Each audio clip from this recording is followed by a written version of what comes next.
नीतीश कुमार जब जब अमरत्व की कामना से कोई काम करते हैं, नीतीश कुमार जब जब इतिहास में दर्ज हो जाने की कामना से कोई काम करते हैं, नीतीश कुमार जब जब वक्त की माथे पर कोई लकीर खींचने की योजना रखते हैं, तब तब वो बैकफुट पर आते हैं। कारण इसके पीछे ये है कि नीतीश कुमार के पास एक लाइन का थॉट होता है, लेकिन उस थॉट को जमीन पर कैसे उतारा जाए, इसके लिए इनके पास ब्लूप्रिंट नहीं होता है। उदाहरण के तौर पर लैंड सर्वे, मोर और लेस ये साल 2 साल से ये कार्यक्रम चल रहा है। हल्ला इधर होना शुरू हुआ क्योंकि पटना में जब कोई बात होती है तो उसका शोर ज्यादा होता है। जितना संशोधन सरकार ने अपने इस पॉलिसी में किया है, उतना संशोधन आज तक भारतीय संविधान में भी किसी सरकार ने नहीं किया होगा।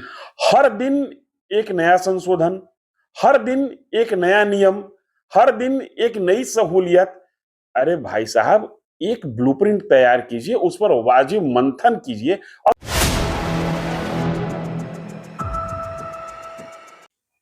नमस्कार, आप देख रहे हैं 4 PM और मैं हूं अभिषेक मिश्रा। देखिए, लैंड सर्वे को लेकर सरकार के फैसले लगातार आते रहे हैं। लैंड सर्वे को लेकर बिहार की राजनीति की गर्माहट भी बढ़ती रही है। बिहार उपचुनाव में लैंड सर्वे मुद्दा बना है और लैंड सर्वे को लेकर अब सरकार ने जो फैसला लिया है, जिस तरह से उसको टाला गया है अनिश्चित काल के लिए, जो मीडिया रिपोर्ट्स के हवाले से खबरें आ रही हैं, क्या सरकार को 2025 का डर है? क्या नीतीश कुमार को 2025 के विधानसभा चुनाव का डर है? और क्या नीतीश कुमार इसलिए डरे क्योंकि विधानसभा चुनाव में इसका राजनीतिक नुकसान न हो जाए? लैंड सर्वे पर बात करेंगे, कुछ और दूसरे राजनीतिक सवाल भी होंगे। हमारे साथ वरिष्ठ पत्रकार धीरेन्द्र सर हैं। सर, लैंड सर्वे को लेकर पहले 1 महीना 2 महीना के लिए टाला गया, अलग अलग फैसले आते रहे, अब अनिश्चित काल के लिए टाल दिया गया है। लैंड सर्वे पर सरकार एक तो बैकफुट पर नजर आ रही है, और बैकफुट पर है तो किस बात का डर है? सरकार लैंड सर्वे पर ही बैकफुट पर नजर नहीं आ रही है। नीतीश कुमार जब जब अमरत्व की कामना से कोई काम करते हैं, नीतीश कुमार जब जब इतिहास में दर्ज हो जाने की कामना से कोई काम करते हैं, नीतीश कुमार जब जब वक्त की माथे पर कोई लकीर खींचने की योजना रखते हैं, तब तब वो बैकफुट पर आते हैं। कारण इसके पीछे ये है कि नीतीश कुमार के पास एक लाइन का थॉट होता है, लेकिन उस थॉट को जमीन पर कैसे उतारा जाए, इसके लिए इनके पास ब्लूप्रिंट नहीं होता है। उदाहरण के तौर पर लैंड सर्वे, मोर और लेस ये साल 2 साल से ये कार्यक्रम चल रहा है। हल्ला इधर होना शुरू हुआ क्योंकि पटना में जब कोई बात होती है तो उसका शोर ज्यादा होता है।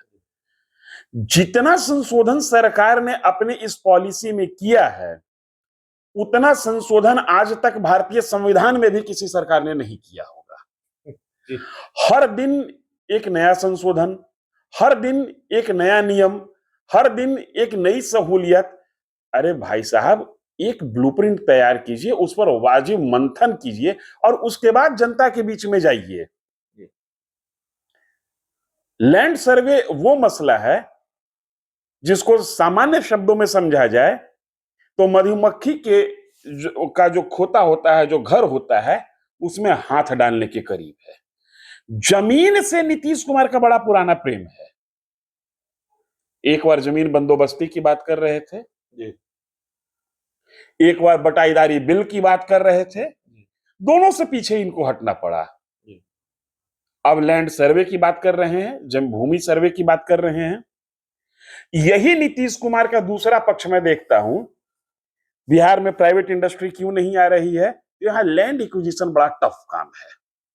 सरकार लैंड एक्विजिशन में हाथ नहीं डालना चाहती है। जनाब, इसका मतलब है कि आप विकास विरोधी हैं। आप उद्योग के लिए भूमि अधिग्रहण नहीं करना चाहते हैं, भूमि छूना नहीं चाहते हैं, लेकिन जो भूमि के मालिक हैं उनको डिस्टर्ब करने के लिए, उनके सामाजिक और पारिवारिक ताना बाना को ध्वस्त करने के लिए आप लैंड सर्वे करने की कोशिश कर रहे हैं।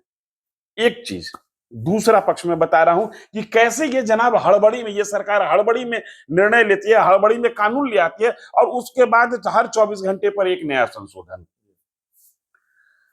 सर्वे के बाद एक और शब्द है शराबबंदी। सर्वे शराबबंदी, भले अलग अलग सा है। 200% ये फेल योजना है गवर्नमेंट की। जी। और इसके पीछे भी सरकार की मंशा से ज्यादा सरकार की कार्य योजना जिम्मेदार है। जी। आपके पास कोई ब्लूप्रिंट आपने तैयार नहीं किया, कोई खाका नहीं तैयार किया। आनन फानन में, जैसे राजशाही में राजा जिस तरीके से फैसला सुनाया करता था कि कल के बाद सूरज पश्चिम से उगेगा, क्यों? तो नीतीश कुमार ने कह दिया है, बिहार की जनता स्वीकार कर ले। तो भैया, जनता स्वीकार कर सकती है, सूरज नहीं स्वीकार कर सकता है, उस पर आपका अधिकार नहीं है। जी। आप लैंड सर्वे करने चल रहे हैं, जिसके लिए आपकी जो अपनी जमीन है, सरकारी जमीन है, जिसका अभिलेख सरकार के पास नहीं है। पहली बात। आप ये कह रहे हैं, सर माफ कीजिएगा, मैं आपको बीच में रोक रहा हूं, आप ये कह रहे हैं कि नीतीश कुमार की जो सूरज को पश्चिम से उगाने की जिद है, उसी जिद ने उनके खिलाफ, या नीतीश कुमार ने इसी जिद की वजह से अपने खिलाफ एक विजन एंटी इनकम्बेंसी क्रिएट कर ली है। बिल्कुल बिल्कुल, चूंकि नीतीश कुमार ये समझ नहीं पा रहे हैं कि सूरज को पश्चिम से उगाने की घोषणा करने की योग्यता आपके अंदर नहीं है। मैं बड़ी व्यवहारिक लैंड सर्वे पर आ रहा हूं। जो किसानों की समस्या है, जो जमीन के मालिक हैं, उनकी समस्या है। संपत्ति पर आपका अधिकार है, संविधान आपको संपत्ति का मौलिक अधिकार देता है? नहीं देता है। संपत्ति का अधिकार सरकार के पास सुरक्षित है। अब अभिषेक मिश्रा किसी जमीन पर दावा कर रहे हैं, लेकिन उस जमीन का कागज इनके पास नहीं है, तो ये बड़ी बात नहीं है, क्योंकि अभिषेक मिश्रा उस जमीन के मालिक हैं ही नहीं। उस जमीन का कागज सरकार के पास तो होना चाहिए था। सरकार कहती है कि आप अपनी जमीन का कागज लाइए। अरे भैया, जो पूर्वजों की संपत्ति है, उसके लिए कागज कहां से लाया जाए? पहली बात। अगर अभिषेक मिश्रा के पास अपनी जमीन का कागज नहीं है, तो गवर्नमेंट के लैंड रिकॉर्ड में होना चाहिए। तो आप भी 0 सन्नाटा है, छोड़ दीजिए अभिषेक मिश्रा की जमीन। फलाना जमीन गैरमजरूआ है, ये मौखिक है, सरकार के पास भी उसका कागज नहीं है। तो भैया, आपके पास न तैयारी है, न योजना है, न विजन है, और चले हैं पूरे जमीन का रिवीजन करने के लिए। तो इससे बैड डिसीजन आपके लिए कुछ हो नहीं सकता है। शराबबंदी और जमीन का सर्वे, ये 2 ऐसी योजनाएं हैं नीतीश कुमार, जो अगर जो कोई नारा और धारा 2025 में परवान नहीं चढ़ा, तो आपको राजनीतिक रूप से नरक में धकेलने के लिए काफी है।